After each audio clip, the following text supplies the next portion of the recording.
اب ہم بات کریں گے جس کے بارے میں ہم آپ سے بریک سے پہلے ذکر کر رہے تھے کہ جو کمر کی ڈسک ہے اور اس کا جو پین ہوتا ہے اور اس کے علاوہ جو کمر کا درد ہوتا ہے اس میں کیا فرق ہوتا ہے، اس کے بارے میں ہم بات کریں گے۔ ڈاکٹر عبدالباسط صاحب جو کہ آرتھوپیڈک سرجن ہیں ہمارے ساتھ موجود ہیں، تو یہ ایلیبریٹ کریں گے۔ السلام علیکم۔ جی وعلیکم السلام، تھینک یو بلانے کا شکریہ۔ Thank you so much for coming. مجھے یہ بتائیے گا کہ ایک تو سب سے پہلے جب ہمارے کمر میں درد ہو تو ہم ڈفرینشیٹ نہیں کر سکتے کہ ہمیں یہ ڈسک پرابلم ہو رہا ہے یا پھر ہمیں یہ کمر کا کوئی عام درد ہے جس سے ہمیں کوئی ایشو ہو رہا ہے، تو اس کو فرق کیسے پتہ کر سکتا ہے کوئی عام انسان؟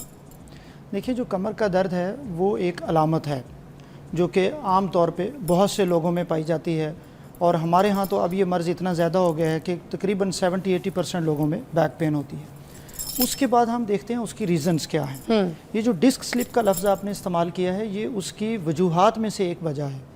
کمر درد اور ڈسک سلپ کوئی الگ چیزیں نہیں ہیں۔ جب بھی ڈسک سلپ ہوتا ہے اس شخص کو کمر درد ہونا شروع ہو جاتا ہے، لیکن کمر درد کی اور بھی بے شمار وجوہات ہو سکتی ہیں، جس کو ہم اگر جنرلائزڈ کریں تو اگر آپ کسی بھی کمر کو دیکھیں، جو نیچے والا حصہ ہے خاص کر، وہ 3-4 چیزوں سے مل کے بنا ہوا ہے۔ ایک ہیں ورٹیبری جنہیں ہم مورے کہتے ہیں۔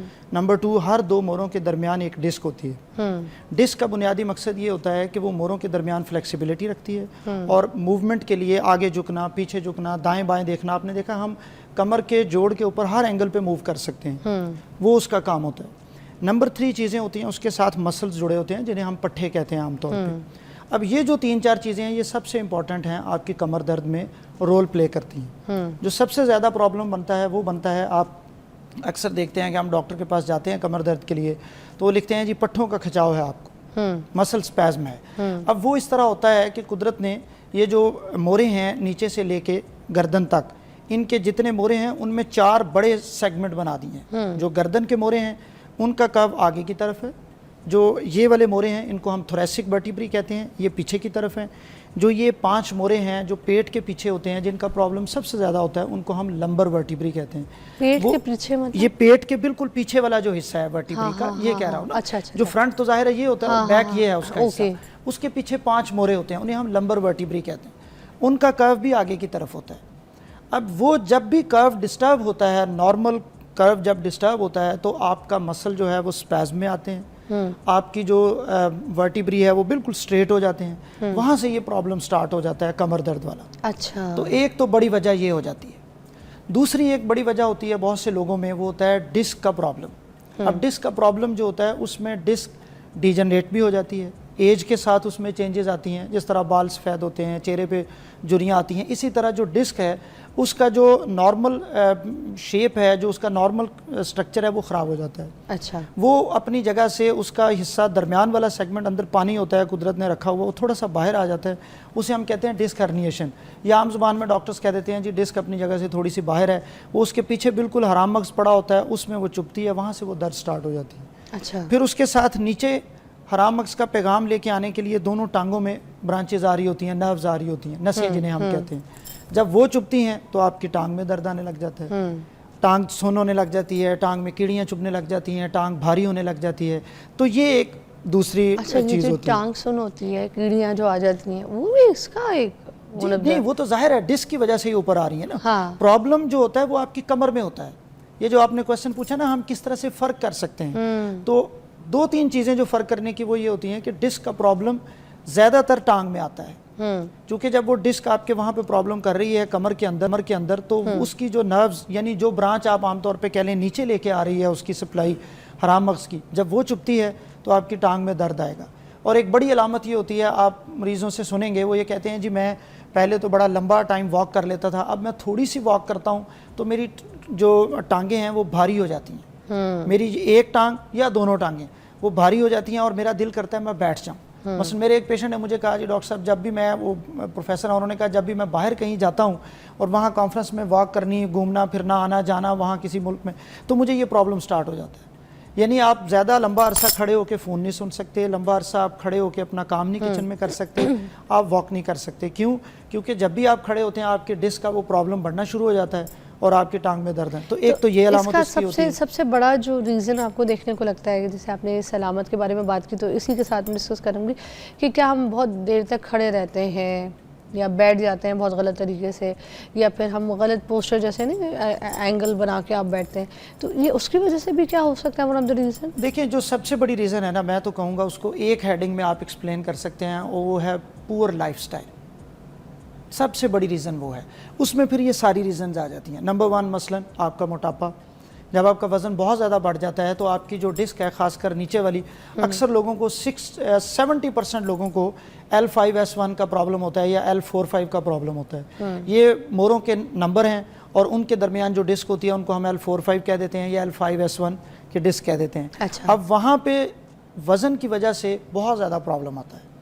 ویٹ کی وجہ سے وہ ڈسک جو ہے وہ اس کی ڈسک اپنی جگہ سے ڈیجنریٹ ہو جاتی ہے, اپنی جگہ سے اس کا ڈسک ہرنیشن ہو جاتی ہے, اس کی وجہ سے پھر وہ پرابلم وہاں سے بڑھنا شروع ہو جاتا ہے. نمبر 2 کیا ہے, ایکسرسائز نہیں ہے لائف سٹائل میں لوگوں کی, بالکل بھی نہیں ہے.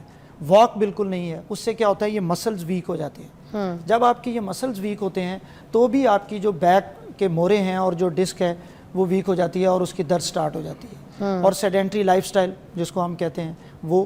پھر ایک بہت بڑا پرابلم ہے, وہ ہے آپ کی ڈائٹ اچھی نہیں ہے, آپ کی ہیلدی ڈائٹ نہیں ہے. اور یہ پرابلم سب سے زیادہ خواتین میں ہوتا ہے, خاص کر وہ خواتین جن کی شادی ہے اور اس کے بعد 2 3 4 بچے ہیں ان کے. کیونکہ ان کے بچوں کی وجہ سے ان کی باڈی میں وٹامن ڈی, کیلشیم, یہ سب چیزیں کم ہو جاتی ہیں. ظاہر ہے بچہ ماں کے پیٹ میں رہتا ہے, پھر مدر فیڈ ہوتی ہے, تو اس سے یہ ساری چیزیں کمپرومائز ہو جاتی ہیں. اور اس کے ساتھ ہوتا کیا ہے کہ بعض خواتین کو شوق نہیں ہے کھانے کا, وہ کھاتی نہیں ہے ڈائٹ کی وجہ سے, اور بعض جو ہے ان کو بدقسمتی سے میسر نہیں ہوتی یہ چیزیں, تو پھر ان میں یہ وٹامن ڈی اور کیلشیم نیوٹرینٹس کم ہو جاتے ہیں, ان میں بھی یہ کمر کا درد بہت زیادہ سٹارٹ ہو جاتا ہے. تو یہ 3-4 چیزیں ہوتی ہیں. اور جو آفس گوئنگ لوگ ہوتے ہیں, ہمارے آفس میں جو لوگ جاتے ہیں, ان کا بیڈ سٹنگ پوسچر, اب یہ سب وہ چیزیں ہیں جنہیں ہم لائف سٹائل میں لے کے آتے ہیں. بیڈ سٹنگ پوسچر کیا ہے کہ آپ کا, اب لیٹ سپوز ایسے میں بیٹھا ہوں, آپ کا آفس ورک ہے, آپ کا ٹیبل اس طرح ہے اور آپ اس پہ ایسے کام کر رہے ہیں, آپ اپنے لیپ ٹاپ پہ آپ اپنا فائل ورک کر رہے ہیں, مسلسل آپ آگے کی طرف جھکے ہوئے ہیں. وہ ایک کنٹینیوس سٹریس ہے آپ کے بیک کے اوپر. وہ کیا کر رہا ہے, آپ کے مسل سپیزم کی وجہ بن رہا ہے, آپ کے ڈسک کی خرابی کی وجہ بن رہا ہے, آپ کے موروں کی خرابی کی وجہ بن رہا ہے, اور آپ کو پھر ایک کمر درد کا پرابلم وہ فیس کرنا پڑتا ہے. سو آپ کے بیٹھنے کا سٹائل جو ہے وہ بڑا میٹر کرتا ہے. پھر ایک چیز بڑی اہم ہو جاتی ہے, وہ ہے ویٹ لفٹنگ. جب آپ وزن اٹھاتے ہیں, وزن عام طور پہ لوگ اٹھاتے ہیں یا لوگ گھر میں بچے کو اٹھاتے ہیں, اس سے بھی پرابلم ہو جاتا ہے. وہ آگے کی طرف جھکتے ہیں اپنی کمر کے جوڑوں کے زور کے اوپر, جب وہ وزن اٹھاتے ہیں تو پھر ان کی ڈسک کا پرابلم سٹارٹ ہو جاتا ہے. اچھا, اور جو پریگننٹ ہوتی ہیں عورتیں, ٹھیک ہے, تو جب ظاہر سے پیٹ آتا ہے ان کو پیٹ کی طرف, ان عورتوں کو بھی نا کمر میں ایشوز آ جاتے ہیں. پریگننسی کے ٹائم پہ آ جاتے ہیں, جب پریگننٹ اگر وہ ہیں 6 ماہ 7 ماہ 8 ماہ, ان کو نا موسٹلی کمر کا پین شروع ہو جاتا ہے اور وہ نان سٹاپ ہوتا ہے. اور اسپیشلی کچھ عورتوں کو تو یہ ہوتا ہے کہ جب بچے کی ڈلیوری ہو جاتی ہے تو ان کے بیک ایشوز بہت زیادہ بڑھ جاتے ہیں. اس کی کیا وجوہات ہوتی ہے؟ ایک تو یہ ویٹ مجھے لگ رہا تھا کہ جو پیٹ پہ ہوتا ہے, کیونکہ مائی سیلف اے مدر, تو ایک تو مجھے لگ رہا تھا کہ پیٹ کا ویٹ جو ہے وہ آپ کی کمر کو تکلیف دیتا ہے, ایسے ہی ہے. اور دوسرا جو ریزن ہے وہ بھی آپ مجھے پلیز ڈیٹیل میں بتائیے. جو پریگننٹ فیمیلز کی آپ نے بات کی ہے, میرا خیال ہے کہ اگر آپ 10 میں سے سب لوگوں سے پوچھیں تو 8 خواتین ایسی ہوتی ہیں جن کو کمر کا درد ہو رہا ہوتا ہے, پریگننسی کے دوران بھی اور بعد میں بھی. وہی ویٹ کی وجہ سے میں آپ کو عرض کرتا ہوں, جو کمر ہے وہ بالکل سینٹر میں ہوتی ہے, رائٹ, اس کے بالکل ساتھ جو نیچے ہمارا سٹرکچر ہے جسے ہم پیلوس کہتے ہیں, اس کے دائیں بائیں سیکرویلیک جوائنٹ ہوتے ہیں. جو پریگننٹ خواتین میں درد ہوتا ہے وہ زیادہ تر ان جوائنٹس کا ہوتا ہے. ہوتا اس طرح ہے کہ جب بچہ نیچے آ رہا ہے, نیچے موو کر رہا ہے, تو ان جوائنٹس پہ سٹریس آتا ہے, ان جوائنٹس کی پین سٹارٹ ہو جاتی ہے, اسے ہم کہتے ہیں سیکرویلیک جوائنٹ. اس کی ایک بڑی کلاسیکل سمٹم جو ہوتا ہے وہ یہ ہوتا ہے کہ پیشنٹ جو ہے وہ ایسے کر کے نہیں بیٹھ سکتا, اپنی ٹانگ اس دوسرے نی جوائنٹ کے اوپر رکھ کے اس سے بیٹھنا بہت مشکل ہو جاتا ہے. کیونکہ یہ جو موومنٹ ہے یہ آپ کی سیکرویلیک جوائنٹ کے اوپر ہے. اچھا, اور یہ بڑی علامت ہوتی ہے, جب آپ ایسے کر کے بیٹھیں گے تو آپ دیکھیں گے کہ آپ سے اس طرح سے کر کے بیٹھنا مشکل ہو جاتا ہے یا زمین پہ بیٹھنا مشکل ہو جاتا ہے. اب اس پرابلم کی وجہ سے جب وہ بچہ نیچے آتا ہے, وہ سیکرویلیک جوائنٹ بڑھ رہا ہے, تو وہاں سے ان کو درد سٹارٹ ہو جاتا ہے. اس کا زیادہ مسئلہ اس وقت ہوتا ہے جب بچہ ڈیلیور ہو جاتا ہے اور اس کے بعد بھی خواتین اپنی کوئی ایکسرسائز نہیں کرتی, اپنا کوئی ٹریٹمنٹ نہیں لیتی. تو ایک تو بڑی وجہ یہ بن جاتی ہے. دوسری بڑی وجہ میں نے آپ کو ایکسپلین کی کہ پریگننسی کے دوران جو مدر ہے اس کو زیادہ اچھی خوراک کی ضرورت ہوتی ہے جو کہ وہ کر نہیں سکتی یا انہیں میسر نہیں ہوتی, اس خوراک کے کم ہونے سے بھی ان کو یہ پرابلم سٹارٹ ہو جاتا ہے. پھر ایک تیسرا بڑا مسئلہ ہوتا ہے اور وہ یہ ہے کہ ہمارے ہاں ایک بڑا مسکنسیپشن ہے. لوگ کہتے ہیں جی پریگنینسی میں ڈیلیوری کے دوران انہوں نے انجیکشن لگوایا اور ایپیڈورل کا تو یہ اچھا انجیکشن لگنے کے بعد جی درد سٹارٹ ہو گئی. آپ یہ نہ کہیے گا کہ نہیں ہوتا. میں آپ کو میری بتاتا آدھی ہوں، فیملی اس میں سروائیو مطلب کریے, آپ یقین کریں بڑے پین کے ساتھ سروائیو کریں. جتنے لوگ جتنی خواتین ہیں اور ان کو کمر درد ہوتا ہے اور وہ یہ ہسٹری دیتی ہیں کہ جی ہمیں انجیکشن لگا تھا, اتنے ہی مرد بھی ہیں ان کو بھی کمر کا درد ہوتا ہے. ان کو کون سا انجیکشن لگا؟ مگر وہ پریگننٹ تو نہیں ہوتے نا. نہیں, ان کو کون سا انجیکشن لگا تھا؟ نہیں لگا نا, ان کو بھی کمر کی درد ہوتی ہے. میں اب آپ کو بتاتا ہوں یہ میں آپ ہوتا کو کیا بتاؤں اسپیسیفکلی اسی جگہ درد ہوتی ہے. اس لیے کہ جگہ ہی وہ ہے کمر درد کی, نہیں سمجھ بالکل لمبر ایریا ہے نا جو آپ کا اصل میں ہوتا کیا ہے. وہ انجیکشن کیا ہے میں آپ کو ایکسپلین کرتا ہوں. وہ انجیکشن بیسیکلی سر آپ نے مجھے اس کو ایکسپلین کرنا, بیٹا آپ آئیے گا ایک بریک کے بعد, آپ ہمیں یہاں پہ ڈیمو میں بتائیں گے وچ از دا رائٹ پلیس, کیونکہ یہ عورتوں کا جو ہے نا مین ایشو ہے. اگر یہ مس کنسیپشن ہے اس کو کلیئر کیجیے, ورنہ آدھی دنیا یہی سمجھتی ہے ایپیڈورل کی وجہ سے. ایک بریک کے بعد ہمیں ڈاکٹر صاحب یہاں پہ بتائیں گے کہ ایپیڈورل پین ہوتا ہے کمر میں یا نہیں ہوتا. بریک.